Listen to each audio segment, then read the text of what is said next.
당신의 인생에서 가장 기억에 남는 순간은 언제였나요?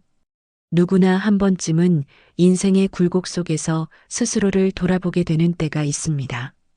젊은 시절에는 앞만 보고 달렸지만 어느새 60대가 되면 문득 멈춰서서 나는 잘 살아왔을까라는 생각을 하게 됩니다. 오늘은 바로 그런 시니어 분들의 인생 이야기, 그 안에 담긴 따뜻한 지혜와 감동의 사연을 함께 나눠보려 합니다. 먼저 구독과 좋아요를 눌러주세요. 저에게 큰 힘이 됩니다. 한 번뿐인 인생, 그 안에는 누구에게나 눈물과 웃음이 있습니다. 하지만 우리는 종종 그 소중한 이야기들을 스스로도 잊고 살아갑니다. 오늘 영상을 통해 내 인생의 이야기가 얼마나 가치 있는지, 그리고 앞으로 남은 시간이 얼마나 빛날 수 있는지를 느끼게 되실 겁니다. 많은 60대 분들이 이렇게 말씀하십니다. 이제는 나보다 젊은 사람들의 세상이야. 하지만 정말 그럴까요? 사실 지금 이 시대에 가장 지혜롭고 가장 풍부한 경험을 가진 세대가 바로 여러분입니다. 젊은 세대가 따라올 수 없는 삶의 통찰과 경험, 그리고 인내의 이야기가 여러분 안에 있습니다. 오늘 영상에서는 바로 그 인생의 사연들이 어떻게 또 다른 사람의 마음을 울리고 인생의 방향을 바꿀 수 있는지 보여드리려 합니다. 먼저 우리가 왜 자신의 인생 이야기를 나누지 않고 묻어두게 되는지 생각해 봅시다. 많은 분들은 이렇게 말합니다. 누가 내 이야기를 듣겠어? 내 인생이 뭐 특별하다고. 하지만 놀랍게도 사람들은 화려한 성공담보다도 평범한 일상 속 진심 어린 이야기에 더 큰 감동을 받습니다. 내가 겪은 아픔, 내가 이겨낸 시간들, 그 속의 깨달음이 누군가에게는 희망이 되고 용기가 됩니다. 실제로 최근 조사에 따르면 60세 이상 중 자신의 인생을 돌아보고 기록한 사람들은 그렇지 않은 사람보다 삶의 만족도가 2배 이상 높다고 합니다. 기록하는 행위 자체가 단순한 글쓰기가 아니라 스스로를 위로하고 인정하는 과정이 되기 때문입니다. 여기 68세의 한 여성분의 이야기를 들어볼까요? 젊은 시절 남편의 사업 실패로 모든 걸 잃고 가족이 뿔뿔이 흩어졌던 시절이 있었습니다. 그분은 당시를 이렇게 표현했습니다. 그때는 모든 게 끝난 줄 알았어요. 그런데 시간이 지나고 보니 그 시절이 내 인생의 뿌리가 되었더라고요. 그녀는 그 경험을 글로 남기기 시작했고 지금은 지역 도서관에서 인생수필 모임의 대표로 활동하고 있습니다. 그녀의 사연을 들은 젊은이들은 이렇게 말합니다. 어려움 속에서도 다시 일어서는 힘이 느껴졌어요. 이처럼 한 사람의 이야기는 또 다른 사람의 마음에 불을 지핍니다. 내 인생의 사연이 누군가에게 위로가 될 수 있다는 사실, 그것이 바로 이야기의 힘입니다. 이제부터는 인생 사연을 통해 자신을 돌아보고 또 그 이야기를 나눔으로써 어떻게 더 의미 있는 노년을 보낼 수 있는지 구체적인 3단계로 말씀드리겠습니다. 첫 번째 단계는 기억을 꺼내는 용기를 가지는 것입니다. 인생의 사연은 대단한 사건이 아니어도 됩니다. 어린 시절의 추억, 부모님과의 일화, 직장에서 겪은 작은 에피소드 모두 소중한 인생의 한 장면입니다. 중요한 것은 그때 내가 어떤 마음이었는지를 떠올리는 것입니다. 단순히 사건을 기록하는 것이 아니라 그때의 나를 다시 만나보는 과정이 되어야 합니다. 기억을 꺼내려면 조용한 시간과 공간이 필요합니다. 매일 하루 중 단 10분이라도 좋습니다. 따뜻한 차 한 잔과 함께 옛날 사진 한 장을 꺼내보세요. 그리고 그때의 냄새, 그때의 소리, 그때의 마음을 느껴보세요. 처음엔 아무것도 떠오르지 않을 수도 있습니다. 하지만 며칠만 반복해보면 마음속 깊이 묻혀있던 장면들이 자연스럽게 떠오릅니다. 두 번째 단계는 이야기를 표현하는 방법을 배우는 것입니다. 꼭 글을 잘 써야 하는 것은 아닙니다. 손편지처럼 짧게 써도 좋고 녹음으로 남겨도 됩니다. 혹은 자녀나 손주에게 직접 이야기로 들려주는 것도 훌륭한 방법입니다. 중요한 것은 정확함이 아니라 진심입니다. 어떤 분은 이렇게 말씀하셨습니다. 나는 글을 못 써서. 하지만 그분이 들려준 10분짜리 인생 이야기에는 누구보다도 깊은 울림이 있었습니다. 이야기를 표현할 때 한 가지 팁이 있습니다. 그때 나는 어떤 감정을 느꼈는가에 집중하세요. 사람들은 사실 사건보다 감정에 더 공감합니다. 그때 나는 무서웠어요. 정말 서러웠어요. 그래도 웃으려고 했어요. 이런 표현들이 사람의 마음을 움직입니다. 세 번째 단계는 이야기를 나누는 기쁨을 경험하는 것입니다. 나의 인생 사연을 누군가와 나눌 때 그 순간부터 이야기는 살아 움직이기 시작합니다.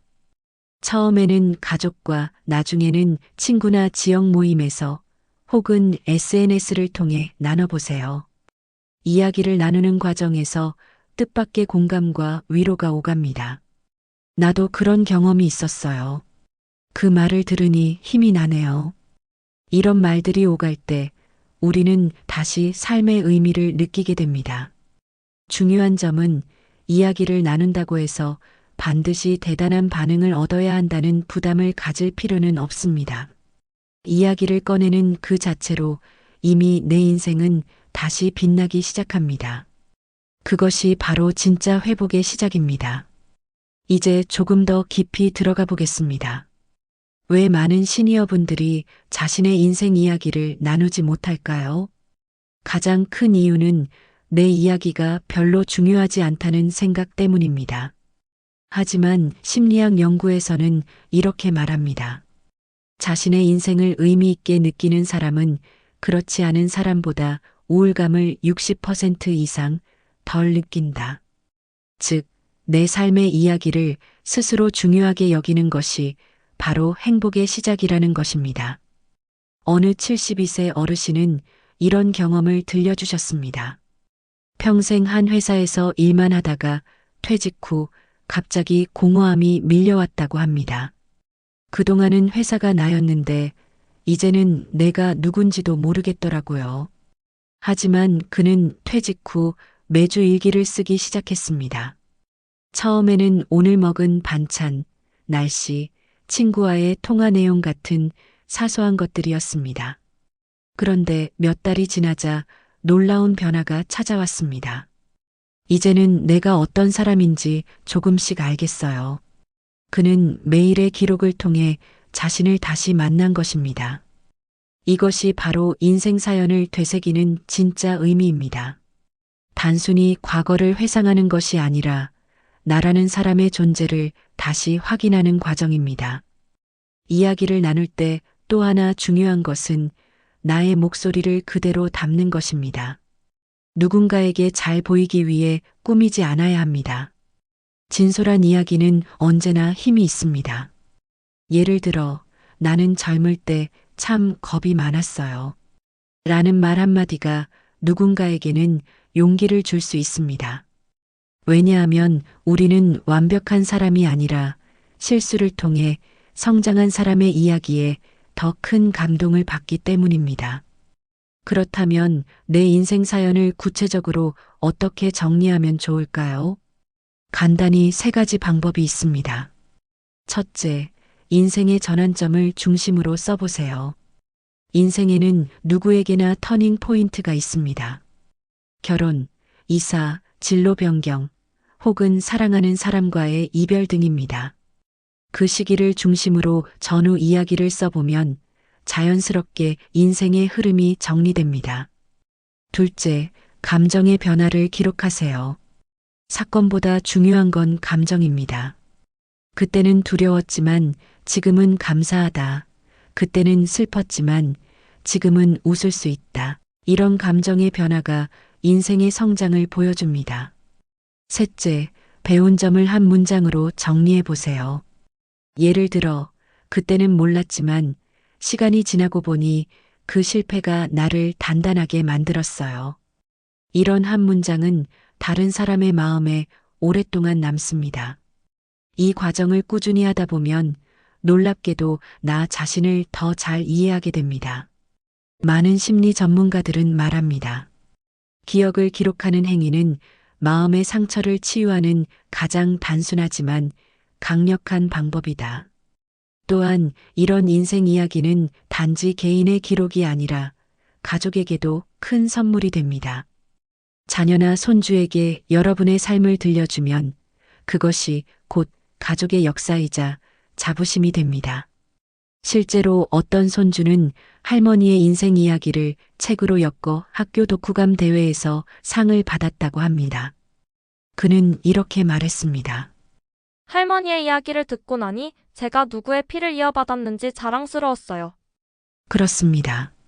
여러분의 인생은 이미 누군가의 자랑이 될 만한 이야기입니다. 문제는 그 이야기를 꺼내지 않았을 뿐입니다. 오늘 영상을 계기로 여러분의 인생을 다시 펼쳐보세요. 그럼 이제 실제로 인생 이야기를 나누며 삶이 바뀐 사람들의 사례를 소개하겠습니다. 서울의 한 복지관에서는 매달 내 인생의 한 페이지라는 프로그램을 운영하고 있습니다.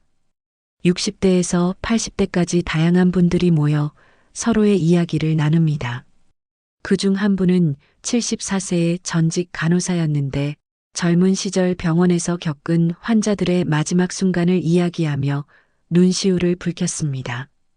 그녀는 이렇게 말했습니다. 그때는 너무 힘들었지만 지금 생각해보면 그분들이 내게 삶의 소중함을 가르쳐 주셨어요. 그 이야기를 들은 다른 참여자들은 저마다의 아픔과 감사의 순간을 함께 나누며 위로를 얻었습니다. 또 다른 사례로 경남의 한 마을에서는 인생 라디오라는 이름의 마을 방송을 운영하고 있습니다.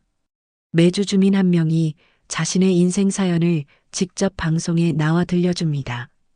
농사를 짓던 어르신의 첫사랑 이야기, 전쟁 시절 피난 경험, 손주 돌보는 일상의 행복까지 다양한 이야기가 흘러나옵니다.